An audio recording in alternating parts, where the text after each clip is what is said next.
गोली गोली जाने वह कौन सी मनहूस घड़ी थी जब मैं नागानी बला मेरे गले पड़ी थी, जिसे आला में जान समझा वह मेरे लिए आफते जान हुई, जिसको अमृत समझा वह विष के समान हुई।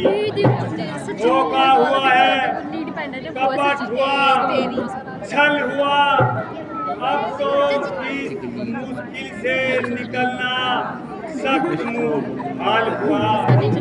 सांप के मुंह में छछूंदर, खाए तो कोड़ी, उंगले तो आपको छोड़ूं तो निजामत और रखूं तो सामत। जब से उस मनहूस को चुरा कर लाया हूँ, ना नींद भर कर सोया, न पेट भर कर खाया, और भीतर ही भीतर चलता बुझता रहा। रहे सहे को हनुमान चला गया और मेरी मान मर्यादा को खाक में मिला गया। जब उसके एक साधारण से दूसरा यह हाल है, तो रामचंद्र विजय करना सख्त हाल है।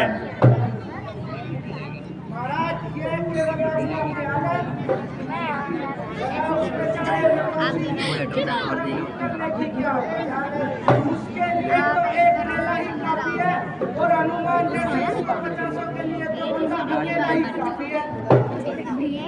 पिताजी, जब तक इस संसार में मेघनाथ मौजूद है, आपको किसी प्रकार की चिंता करना बेसुध है। मैं वही मेघनाथ हूँ जिसका हनुमान एक झटका बिना सह सका और मेरे सामने तुमने भर सका। उसको तो मैं एक मामूली इंसान समझता हूँ और भागने के पीछे भागना अपना अपमान समझता हूँ। खैर, जो कुछ हो चुका अब उसका क्या जिक्र करना। अब तो आगे की रोकथाम का जिक्र करना है। यूं तो मुझे किसी बात का गम नहीं, परंतु मेरे सूरवीर किसी पहलू में किसी से कम नहीं। रुक करे तो वे नहीं या फिर हम नहीं। राता जी, आपके समस्त सभासद आपसे डरते हैं और इसीलिए खुशामदाना बातें करते हैं। भला अग्नि और शत्रु को तुच्छ समझना कहाँ की बुद्धिमानी है। मेरी आपसे बार बार यही सलाह है कि जिस प्रकार हो सके इस बला को गले से डाले और सारे कुल को आने वाली बर्बादी से बचा ले। इसका सबसे सुगम उपाय यही है कि सीता को रामचंद्र जी के पास पहुंचाकर उनको अपने शत्रु के बजाय अपना मित्र बना ले। अन्यथा जिसके एक दूत की यह दशा है, फिर उससे तो सामना करने में बरतक दुर्दशा ही दुर्दशा है। फिर न जाने इन ब्राह्मण दाताओं के मन में क्या दशा है। स्वार्थ के बंदे हैं सब, करते हैं बातें जाल की, राह पर ले जा रहे आपको ये जाल की। बच कर चलिए कपट से, दो करना इनसे खाइए। ज्ञान का पथ छोड़कर अज्ञान पर मत जाइए। चाचा साहब, बस बस बहुत हो चुका। अगर राम का इतना ही है तो कहीं छुप जाइए। तो आप जैसे कायर न हमारे कुल में पैदा होते न हम अपने भाग्य को रोते। बहन की नाक काटी जाए और भाई का शर्म न आए। जाओ जाओ जल्दी करो वरना मौत दिख जाएगी। फिर छुपने के लिए जगह भी ना पाएगी। समझ गुस्ताख लगे तो इस प्रकार जवान चला रहा है और पृथ्वी तथा आकाश के क्रोवे मिला रहा है। बालिश भर का छोकरा और हाथ भर के जवान जो मुंह से निकल गया बस वही फरमा। अरे इस समय तू इतनी बहादुरी जता रहा है, कल कहाँ मर गया था जब अकेला हनुमान आया और शास्त्रों के गिरगिरे कर गया। गरजने वाले बदल दो बहुत कम ही बरसते हैं, वो सब तो ना नहीं होते। उदार्थ जो चमकते हैं, अधर्मी स्वार्थी झूठे कपट करते नहीं डरते, जो कहते हैं नहीं करते, जो करते हैं नहीं कहते। महादेव की सगाई अगर पिताजी को याद न होता तो आज आपका सर धड़ से अलग होता। जो बात मैं कहना ना चाहता था आप कहलवा कर ही रहे। चाचा साहब इसमें भी आपकी साजिश थी जो हनुमान इस प्रकार यहाँ से आ गया। मेरा दावा है कि हमारे साथ आपकी सहानुभूति केवल एक लोग हवा है, शौक है जिसने तुम्हारी बहन की दुर्गति की, तुम उसी का समर्थन कर रहे हो। यदि कुछ लाज बची हो तो चुल्लू भर पानी में डूब पड़ो। वो अपनी नीता भरी बातों से बाद में आएगा। भाई साहब देखते हो यह कल का छोकरा किस कदर जबान चला रहा है, वो सरे दरबार दुर्वचन सुना रहा है।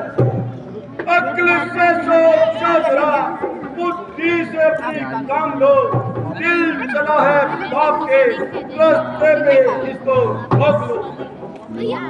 निसंदेह ये जो भी कुछ कह रहा है दुरुस्त कह रहा है। तो कि आप इसका अनुचित पक्ष ले रहे हैं और जानबूझकर मुझे सरे दरबार प्रवचन सुनवा रहे हैं और इसकी पीठ ठोक कर इसको शाबाशी दिला रहे हैं। ना जिनको निपटाते हो कूदते हो आग में, पर्वत से टकराते हो। अगर मैं इसका पक्ष भी लेता हूँ तो शत्रु का वफादार तो नहीं और तेरी फादी तुम और कौमी गद्दार तो नहीं। निसंदेह तेरी शत्रु के साथ गहरी साझबाज है। तू हमारी प्रत्येक बात नजदीक काबिले एतमाद है। हनुमान की वकालत करने के लिए तू जब आगे अड़ गया, जब मैंने उसका वध करना चाहा तो तू फट से बीच में पड़ गया। अब मेघनाथ ने उसके विरुद्ध युद्ध की सलाह दी तो तू फट से उसके सर पर चढ़ गया। अगर जो जरा सा भी कोई उसके विरुद्ध बोलता तो तू फट से अपनी जुबान टटोलता। मैं हैरान हूँ कि आकारण मेरे क्यों नाराजगी पर, मेरी बर्बादी पर कमर कसते हो। जी यह आपकी भूल है और मेरे संबंध में ऐसे क्या बिल्कुल फिजूल है। न मैं कौमी गद्दार हूँ और न ही रामचंद्र का वफादार हूँ। परंतु इस आने वाली बर्बादी को देखकर जरूर मैं भी दूं। अरे एक स्त्री, वह भी पराई, और इसके लिए इतनी रेत लड़ाई। चला चाहता है दिल मेरा तुम्हारी इस विदाई से, भला हो का नहीं कुल का प्रभु की शत्रुताई से। मन में था जो भाव मेरे कहा बिल्कुल सफाई से, पूरा हो लाख जन्मों तक कपट रखूं जो भाई से।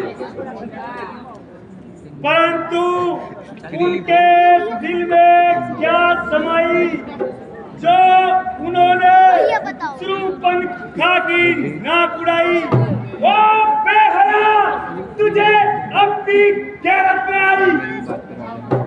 निसंदेह यही एक बात है जिसने आपकी तबीयत इस प्रकार भड़काई, किंतु वह खामखा उनके सर आई और अपने किए की सजा पाई। खूने नाक से समझ ले, अर्श भी हिल जाएगा, जान से जाएगा, खाक में मिल जाएगा। शर्म शर्म शर्म, गैरत गैरत गैरत। विभीषण, जरा कान खोल कर सुन। तेरी ओर से चारों ओर से नाराजगी का इजहार है, वरना मेरा प्रत्येक वीर मरने मारने को तैयार है। तेरी ओर से केवल इनकार है, इससे स्पष्ट प्रकट होता है कि तू उनका खुल्लम खुल्ला वफादार है, कौमी गद्दार है, पहले दर्जे का मक्कार है, लालच है, फटकार है और तेरी जिंदगी पर धिक्कार है। जैसे खुद आप एहसान फरामोश हैं, वैसे ही आपके तमाम सभासद मुसाफिर और चापलूस हैं। इस समय अवश्य आपके सुर में सुर मिला रहे हैं, लेकिन वास्तव में तुम्हें उल्टे मारकर चला रहे हैं और अमृत के धोखे में विष पिला रहे हैं।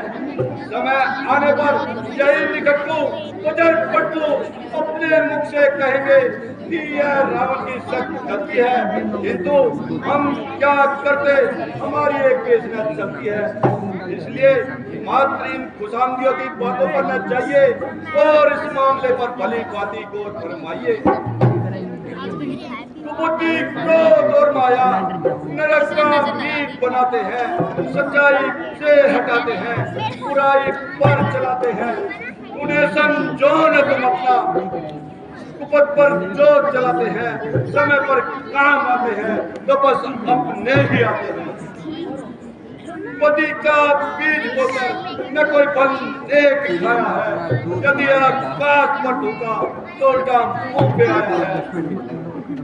ओ बाजी मक्कार, बेगैरत गद्दार, तू इसी क्षण यहाँ से काफूर हो जा और मेरी आंखों के सामने से दूर हो जा। अब तेरे प्राणों की रक्षा इसी में है कि तू लंका की सीमा से निकल जा और जीवन भर अपनी मुझे मनुष्य करना दिखा। मंत्रीवर, इस बाजी को हमारी आंखों के सामने से दूर भागाओ। जा अब उतर आया तू ऐसी नीचता के काम पर, छू है तेरी कीर्ति और छू है तेरे नाम पर।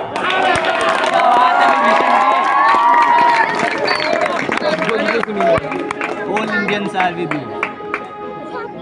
लोग कि मेरी शुभकामनाओं का यही फल मिलना था और मुझे इस कदर लंका से निकलना था।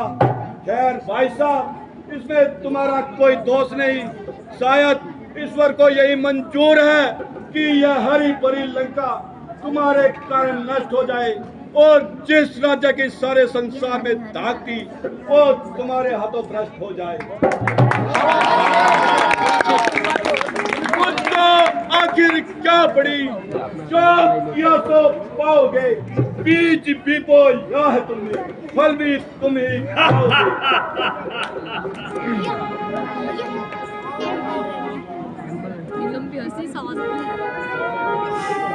शिव के मंदिर में चिन्ह चरणों का निस्दिन धाम है।